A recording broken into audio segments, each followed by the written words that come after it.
নমস্কার কৃষক বন্ধু, আমি অরূপ।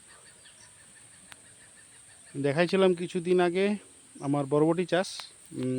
তা এখন বড় বড় হয়ে গেছে। এইভাবে ভেড়া করা হচ্ছে এই সুতলি দড়ি দিয়ে, এইভাবে ক্যারেচিভাবে। এটা ভেড়া বলতে ভেড়া নয়, এটা তেকোনার মতো হয়। এতে কি হয়, ওষুধ দিতে সুবিধা হয়, ফসল তুলতে সুবিধা হয়, তাতে অনেক সুবিধা। ভেড়া করলে কি হয়, ভেড়ার ভিতরে ঢুকে তুলতে অসুবিধা, বহু কিছু হয়।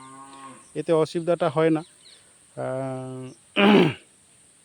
এরপরে গাছগুলো দেখছেন সব ঠেলে দিয়েছে, গাছ ধরার মতো সব আকর্ষী হয়ে গেছে। এই যে সব দেখতে পাচ্ছেন, খুব সুন্দর গাছ হয়েছে আমার, কোয়ালিটি দেখতে পাচ্ছেন।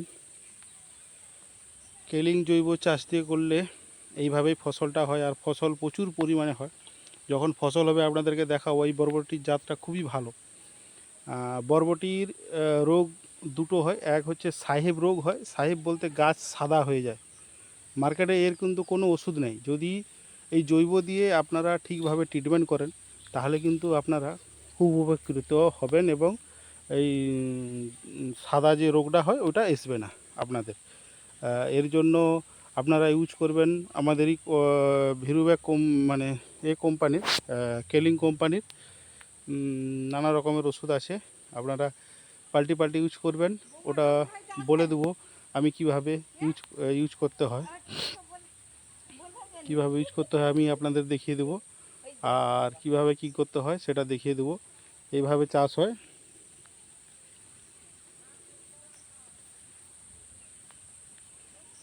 এইভাবে চাষ করা হচ্ছে, আপনারা দেখতে পাচ্ছেন। পরের পর আপনারা চাষ করতে থাকবেন, তাহলে আপনারা উপকৃতও হবেন এবং অধিক পরিমাণে ফসলও পাবেন। আর অনেক দিন অবধি বেঁচে থাকে এই গাছটা। আপনাদেরকে এর আয়ু আমি তুলে দেখাবো। এখন দেখাচ্ছি, এটা আষাঢ় মাস, এখন প্রায় লাস্টের দিক করে। এই গাছটা কতদিন টিকে সেটারও ছবি আপনাদেরকে পাঠাবো আস্তে আস্তে। আমরা যখন এটা চাষ করেছিলাম, আমাদের যে কেলিংকে জৈব দানা, এটি আমরা এই জমিনে ছড়িয়ে কাঠাপতি, আমি একটু বেশি পরিমাণে দিয়েছি, ঘরের জমি তো, 400 গ্রাম করে কাঠাপতি ছড়িয়ে এটা ইউজ করেছি। আপনারা এটা একটু কম করে ছড়ালেও হবে, 300 350 যেমন ছড়াবেন তেমন তার ফসল পাবেন।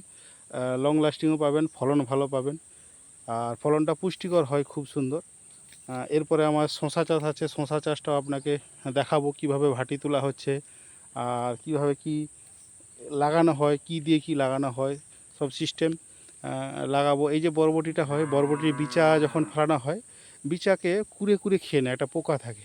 এই বিচাকে যখন লাগাবেন, 100 গ্রাম বিচায় 2 থেকে 3 ml রিফিল মিশিয়ে যদি লাগান, তাহলে ওই বিচাটা নষ্ট হবে না। আপনারা ভালোভাবে